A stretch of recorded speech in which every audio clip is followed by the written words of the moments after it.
Top 10 points நேயர்களுக்கு வணக்கம். வழக்கமாக நான் பாட்டு தான் பாடுவேன். இன்றைக்கி ஒரு சைக்காலஜிக்கல் ஃபேக்ட் உங்களுக்கு சொல்ல போகிறேன். இதை நீங்கள் ஏற்றுக்கிட்டாலும் ஏற்றுக்கலனாலும் சரி, நம்பினாலும் சரி, இதுதான் ஃபேக்ட்டு. இது ஏனோ தானோன்னு சொல்கிற விஷயம் கிடையாது. பல அனலைசிஸ்க்கு அப்புறம் சொல்கிற ஒரு வார்த்தை இது. உங்களுக்கும் பல பேருக்கும் இந்த அனுபவம் இருக்கும்.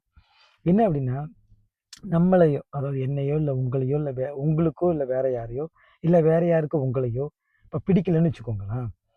அப்போ எப்படி அது பிடிக்காம போகுது அப்படின்னு பார்க்கும்போது, காரணங்களுக்காக பிடிக்காம போறது 20% தான்.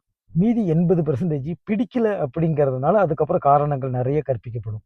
அது நீங்க ஸ்போர்ட்ஸ்மேன் எடுத்துக்கிட்டாலும் சரி, அரசியல்வாதியை எடுத்துக்கிட்டாலும் சரி, எந்த நிகழ்வு எடுத்தாலும் சரி, இல்லை எந்த ஒரு ஒரு மனிதன் எடுத்துக்கிட்டாலும் சரி, ஸோ எந்த ஒரு தத்துவத்தை எடுத்துக்கிட்டாலும் சரி, எப்பயுமே பார்த்தீங்கன்னா, முதல்ல நம்ம மனிதன் என்ன பண்ணுவோம்னா 20% தான் ரீசன் இருக்கும். இப்போ நம்ம ஒரு விஷயத்த வெறுக்கிறோம் அப்படின்னா, இல்ல நம்மள ஒருத்தர வெறுக்கிறாங்க, இல்ல நாம ஒருத்தர வெறுக்கிறோம் அப்படின்னாலோ, இல்ல ஒரு விஷயத்த இப்ப நான் சொன்ன மாரி சம்பவத்தையோ, இல்ல ஒரு கான்செப்ட்டையோ நம்ம இப்ப முதல்ல காரணம் பார்ப்பாங்க.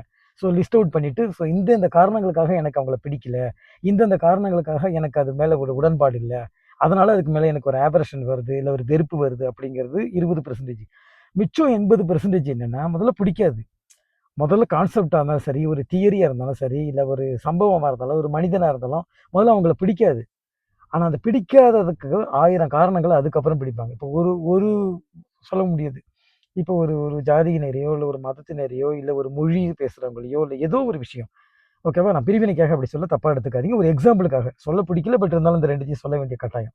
சரி, அப்ப பிடிக்கலங்கும்போது காரணம் இருக்காது. முதல்ல பிடிக்காது. ஆனா பிடிக்கல அப்படிங்கும்போது, காரணங்கள் என்னென்னலாம் கண்டுபிடிக்கும். ஒரு கட்சியினரானாலும் அவங்கள பார்த்தீங்கன்னா, பிடிச்சிட்டுன்னா அவங்க என்ன பண்ணாலும் சரின்னு தோணும். பிடிக்கலன்னா அவங்க என்ன பண்ணாலும் சரின்னு தோணாது.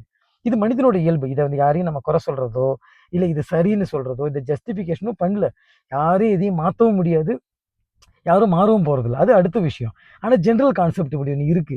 ஓகேவா? 80-20 படி பார்த்தீங்கன்னா, 20% காரணம் சொல்லுவாங்க. எனக்கு எதனால பிடிக்கல அப்படின்னு. மிச்சம் இருக்கிற 80% ஆஃப் பீப்பிளும் சரி, 80% ஆஃப் வெறுக்கிற அந்த மக்களும் சரி என்ன சொல்லுவாங்கன்னா, பிடிக்கல ஃபர்ஸ்ட்டு, அதுக்கப்புறம் காரணம் கண்டுபிடிப்பாங்க. நீங்களே யோசிச்சு பாருங்களேன். இப்போ உங்கள ஒருத்தருக்கு பிடிக்கல அப்படின்னா, நீங்க என்ன பண்ணாலும் பிடிக்காது. நீங்க என்ன பண்ணாலும் சுத்தமா பிடிக்காது.